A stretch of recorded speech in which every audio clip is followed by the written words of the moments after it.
I'm indeed happy to talk to alumni through this video. The Golden Jubilee celebrations are tapering off and should be completed by this convocation. We have artificially extended our Golden Jubilee by 1 year. Many things are falling in place. We have realized several things that Western universities have also realized, good Western universities have realized. First of all, that young faculty rejuvenate the system and given academic freedom, produce desirable changes in the system. Secondly, we realize that research combined with teaching brings passion to teaching and therefore improves the quality of teaching considerably.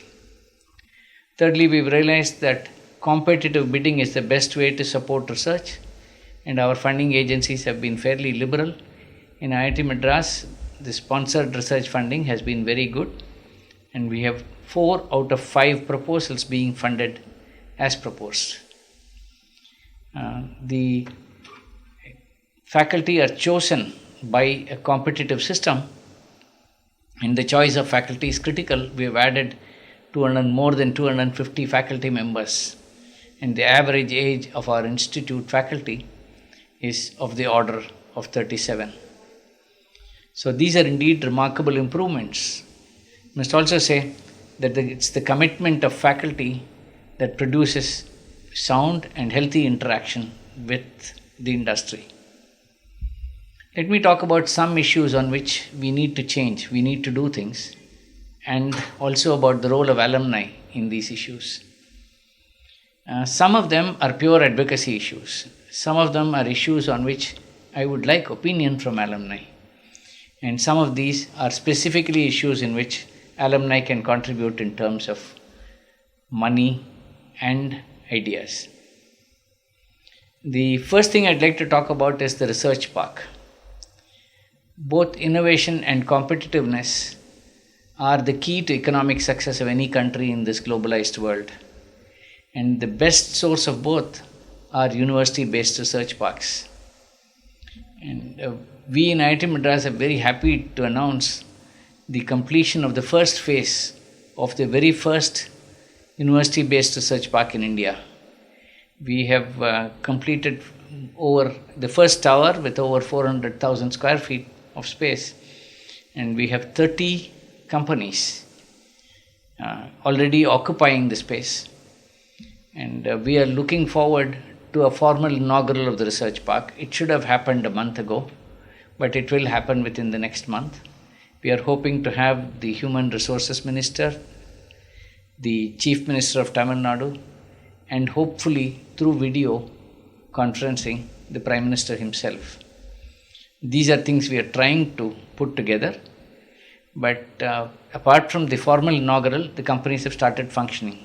We have companies that are incubated, companies that already have a good R&D that would like to interact with us. It's the first initiative of its kind in India. And a lot of licenses, permits and things like that had to be obtained. And despite the cooperation of a very large number of secretaries, especially the Secretary IT, the Secretary Industries, and the Secretary Revenue, as well as the Chief Secretary, the project has taken a long time to be completed. MHRD on its part again was handling such a problem for the first time and have finally given us the long promised 100 crore loan. The second phase will be begun very shortly, but the project, because of the long delays, has escalated in cost. There is a shortage of about 40 to 50 crores, and alumni donations would be very welcome in this regard.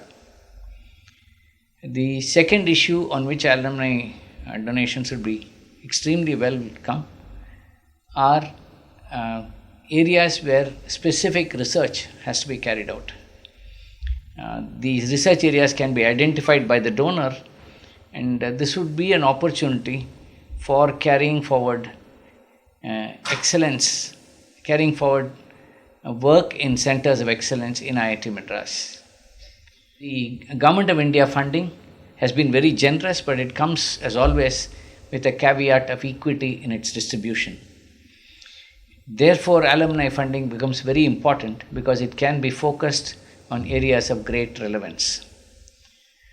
Several initiatives have been begun, and the website of IITM tells you about these initiatives and about the research that's going on. So, I would like alumni support for this. There is then the issue of internationalization of our graduate programs and the internationalization of our faculty. I've been asking for this for a long time, and this is really an issue in which the advocacy of alumni would play an important role. I believe the top people in the government are reasonably convinced that this is important, but it still needs a push. I think it's important that about 25% of our graduate students come from other cultures and at least 10% of our faculty from abroad. And I'm not talking about contract appointments, which I can give, but I'm talking about permanent employment, which will lead to a sense of ownership and participation in the growth of our institute. The third item of great importance is the question of character in our students. This is becoming increasingly important in the context of the breakdown of what were formerly character building activities in society. And it's important to recognize that this is but a natural change, but we have to find ways by which we can communicate values to our young students. I think this is of such great importance that I would very much like alumni to be involved in suggesting ways by which values can be inculcated in students. This is going to be, in the long run, one of the most important things that alumni can do to their alma mater. The specific initiatives in which alumni can be involved will be discussed by Nagarajan. The Research Park initiative will be talked about by Professor Ashok Jhunjhunwala, who is in the Bay Area on 16th of May, and Chris Gopalakrishnan, who is expected to be there again on 21st of May.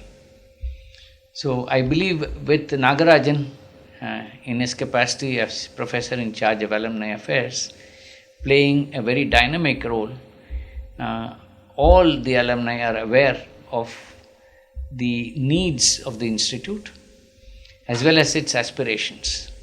So we look forward to alumni contributing more and more, and look forward to announcing the initiatives before the end of the Golden Jubilee celebrations in July 2010. The total research output of the institute has increased tremendously.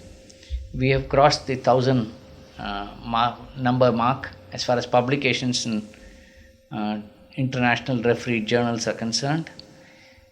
We have crossed the 100 crore mark as far as sponsored research and consultancy is concerned. The government funding has increased and is likely to cross the 150 crore mark. We are, of course, expanding in order to meet the requirements of the parliamentary decision to increase the seats in IITs. We will reach steady state actually in 2014, but we are gearing up to meet these requirements. We have already built the necessary capacity in the hostel sector and for the faculty. Actually, we haven't completed the requirements in the hostel sector, but we have begun activities in this regard. So we are looking forward to alumni participation. We are looking forward to our students doing very well outside the curriculum also in extracurricular activities like the innovations that they have come up with in the Center for Innovation. And we are hopeful that these two will be supported by alumni in large measure. So I look forward to seeing you all in the second half of June. I am planning to visit the US then, and hopefully we'll be able to carry the institute flag higher. Thank you very much.